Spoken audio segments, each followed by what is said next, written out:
New developments after news that a man convicted of beating a Kent State student to death will get a new trial. Tonight, for the first time since the judge's decision, we're hearing from Adrian Barker's family. News Channel 5 reporter Shay Harris talked with them today. And Shay, this is obviously an emotional time for them. It certainly is, Lee. They say they never gave up hoping Adrian Barker would get a new chance at freedom. When the attorney was giving me the news, he was calling me in. So I hung up on them and patched him in, and we were all able to enjoy that moment together. Adrian Barker was convicted nearly 2 years ago of beating a Kent State student to death.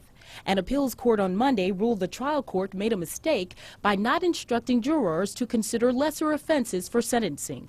Barker's attorney, Carl Fanter, says his client can now have a fair trial. The appellate court did determine that Adrian's rights were violated, and as a result of the violation of those rights, he didn't get a fair trial. Barker's mom, Barbara, says it's been hard knowing her son could spend the rest of his life in prison. She maintains he's innocent. Prison life is not where you want to have your son grow up. Barker's family and their community of friends have rallied around Adrian, and Mom says her son's faith is strong. He is a very strong gentleman.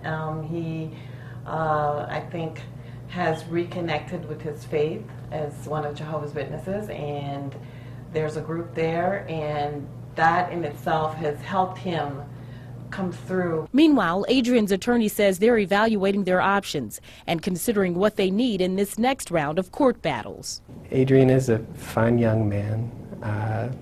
He was a 21-year-old caught in a terrible situation. His coaches, his teachers, the parents of the children to whom he teaches tennis all loved him. Now, the court reversed all convictions except tampering with evidence. The prosecutor says they're reviewing this case for appeal to the state Supreme Court. The mother of Christopher Kernage, the victim in this case, is overseas. We also attempted to reach those who knew Kernage, his friends, but they did not want to do an interview. In the newsroom, Shay Harris, News Channel 5.